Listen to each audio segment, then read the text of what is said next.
নমস্কার বন্ধুরা, অর্চনার সংসারে সবাইকে স্বাগত।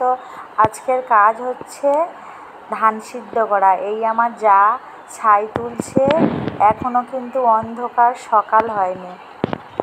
একটু তাড়াতাড়ি উঠেছি, ধানগুলো সিদ্ধ করব, ভাবাবো। এই সিদ্ধ করার জন্যে এই ধান ভর্তি করছি হাঁড়িতে।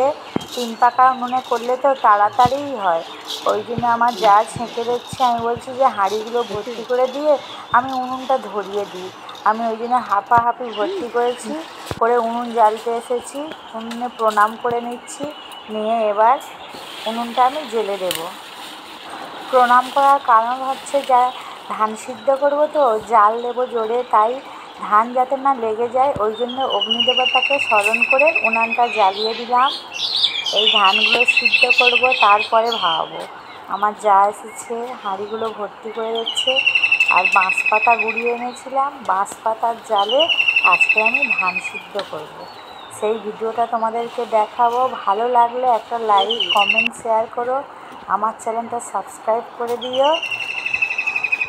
গ্রামের ভোরটা কত সুন্দর দেখো, পাখির ডাক আর আলো ফুটে গিয়েছে, কত সুন্দর লাগছে। আমরাও ধান সিদ্ধ বসিয়ে দিয়েছি। আমাদের বাড়ির পাশে বাঁশবাগান আছে, তো ওখান থেকে পাতা গুঁড়িয়ে এনে আমি জাল দিচ্ছি, আর পাখিও ডাকছে। বাঁশবাগানে প্রচুর পাখি আর বাসা আছে, তারা ডাকছে। ভোর হয়ে গেছে, কত সুন্দর দেখো পরিবেশটা। আমরা ভোর 4টের সময় উঠেছিলাম। এই 3 হাঁড়ি হয়ে এসেছে, আর বসন্তকালে তো কোকিলও ডাকছে। ধান সিদ্ধর উনানে জাল দিতে আমার খুবই ভালো লাগে। কুয়াশা পড়েছে, ওই জন্যে আমি হালকা করে মাথায় চাপা দিয়ে ধানের হাঁড়িতে জাল দিচ্ছি। সকাল হয়ে এসেছে, গ্রামের পরিবেশটা খুবই সুন্দর লাগছে। আমার মতো গৃহিণীরা বছরে একবার এই ধান সিদ্ধ করতেই হবে, কেননা সারা বছরে যে আমরা ভালো চাল খাবো, তার জন্যে আমরা বাড়িতে ধান সিদ্ধ করে তার থেকে আমরা চাল তৈরি করি, সারা বছর খুব ভালোও থাকে। হয়ে এসেছে, এবার এটাকে নামিয়ে নেব।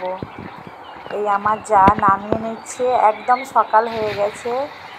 এইভাবে ধানের হাঁড়ি নামাতে হয়, তারপর রোদে দিয়ে শুকনো করে তারপরে আমার মেশিনে কাটাবো। আমি ধানের হাঁড়ি ঢালতে পারি না, ওই জন্য আমার দায়িত্ব উনানে জাল দেয়া।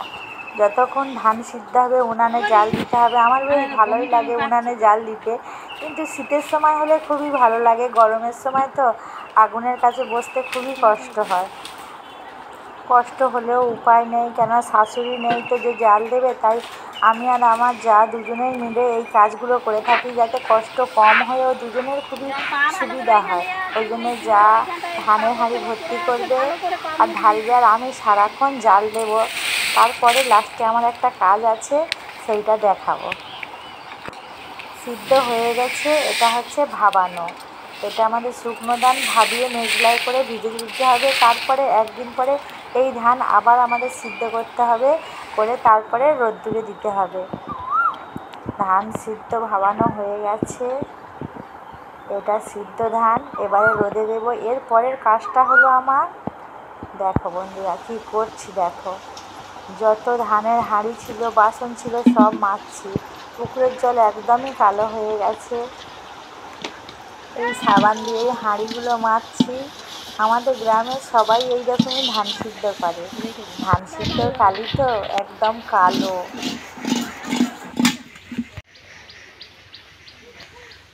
ধান সিদ্ধ করেছিলাম, হাতগুলো দেখো কেমন হয়ে গেছে, আর পুকুরের জলটা দেখো কালারিং। ধান সিদ্ধর হাঁড়িগুলো মাজা হয়ে গেছে, হাতও আমার পরিষ্কার হয়ে গেছে। আমার এই গ্রামীণ ভিডিওটা কেমন লাগলো কমেন্টে আমাকে জানিও।